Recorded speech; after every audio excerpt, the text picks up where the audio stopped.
In January 2024, a finance worker at one of the world's most respected engineering firms sat down for a video call. The CFO was on the call. Several colleagues he recognized were there too. The conversation was serious, a confidential transaction, sensitive timing. It needed to move today. He authorized the transfers, 15 of them, $25.6 million, moved across 5 bank accounts in Hong Kong. Then he called the UK head office to confirm everything had gone through correctly. Nobody there knew what he was talking about. The CFO had not been on that call. The colleagues had not been on that call. Nobody had been on that call. Every face he saw and every voice he heard for the entire meeting had been generated by artificial intelligence, built from publicly available footage of real Arab executives scraped from LinkedIn, YouTube, and recorded presentations. The firm was Arup, the engineers behind the Sydney Opera House,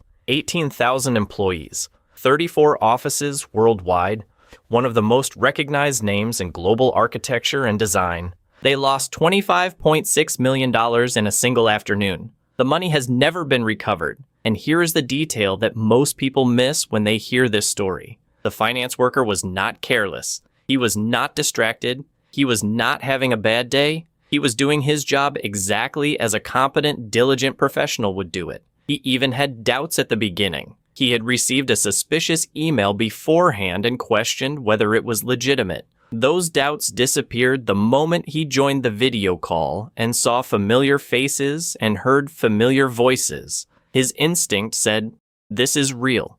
His training said, "Trust what you can see and hear." Both of those things failed him, because what he could see and hear was not real. Now here is the part that should concern you far more than the number. The technology that made that attack possible is not classified. It is not expensive. It is not restricted to state-sponsored hackers or sophisticated criminal organizations. It is available to anyone with a laptop and $50 a month. The tools that generated those faces and those voices in real time are consumer products. They are used every day by filmmakers, content creators, and developers. And they are used by a growing number of people who have discovered that a convincing deepfake video call is one of the most effective fraud techniques ever developed. Arup had the resources to survive a $25.6 million loss. Their financial stability was not affected. They said so publicly. Your business does not have that buffer, and the people running these attacks know it. Here is why small businesses are now the primary target for this exact attack.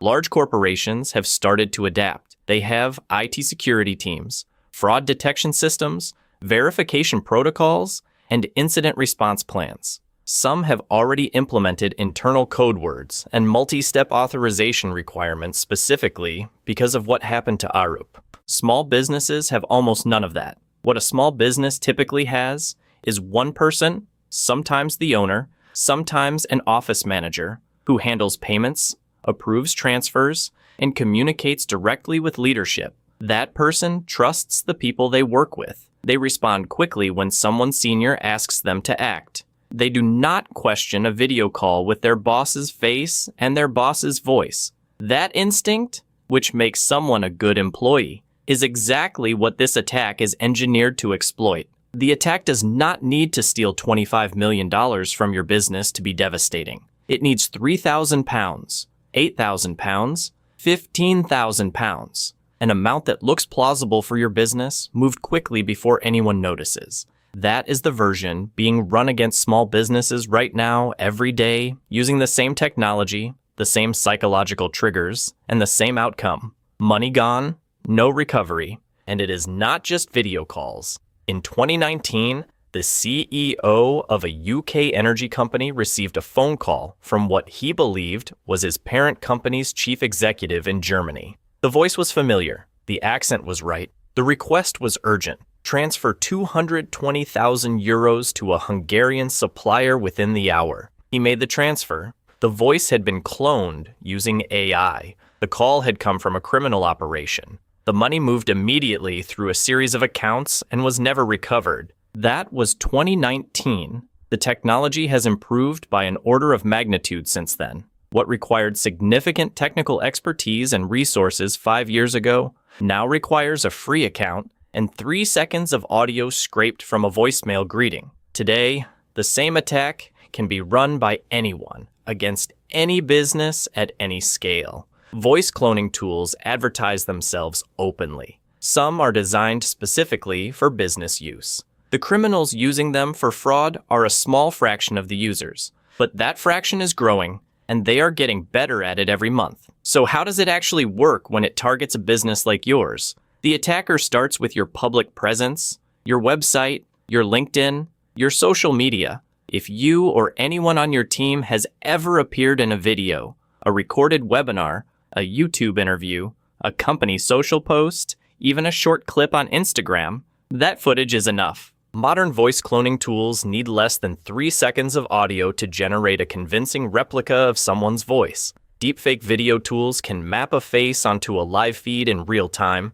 matching lip movements and facial expressions to whatever the AI is saying. A believable version of you, or your business partner, or your most senior employee can be constructed from content you posted voluntarily and publicly. The attacker then contacts someone in your business, an urgent call, a Zoom meeting, a message that your voice appears to leave. The scenario is always the same: authority, urgency, and a reason not to verify. A new supplier that needs paying today. A sensitive transaction that cannot be discussed widely. A deadline that cannot wait. One person makes one decision. The money moves, the call ends. By the time anyone questions it, the window to recover the funds has already closed. What makes this particularly difficult to defend against is that it bypasses every traditional security measure your business might have in place. No malware was installed. No password was stolen. No system was compromised. A person was deceived. And deceiving people does not trigger any firewall, any antivirus, any spam filter. It goes straight through every technical defense because it never touches them. There is one thing that stops this attack completely, and it costs nothing: a safe word. Before any of this becomes a threat to your business, you establish a verbal code word, something random, something only your core team knows. Any request to move money, regardless of how it arrives, regardless of who appears to be making it, requires that word to be spoken or sent through a separate verified channel before anyone acts. A deepfake cannot produce a word it does not know. Pick a word today. Tell the people in your business who handle payments. Make it the rule that nothing moves without it. No urgency overrides it. No seniority bypasses it. No video call substitutes for it. But the safe word is only half of it. The other half is understanding what these attacks feel like in the moment, so that when urgency and authority and secrecy show up together in the same conversation, something in your team triggers a pause rather than an action. Every single deepfake attack on record, the Arup case, the Energy CEO case, the dozens of smaller cases that never make the news, has used the same 3 ingredients: authority, urgency, a reason not to verify with anyone else. When those 3 things appear together, that combination is the attack. Not the technology, not the voice, not the face. The combination. Train your team to recognize it. Tell them that no amount of urgency and no level of seniority and no video call, however convincing, removes the requirement to verify through a separate channel before money moves. That conversation costs nothing. It takes 15 minutes. And it closes the door on an attack that just cost one of the world's most respected engineering firms $25 million. Arup did not have that rule. The finance worker who transferred $25.6 million did not have that rule.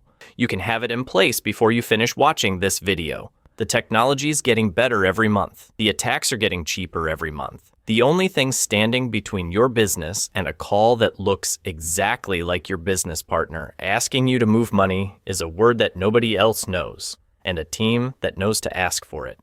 Thanks for watching. I'll see you in the next video.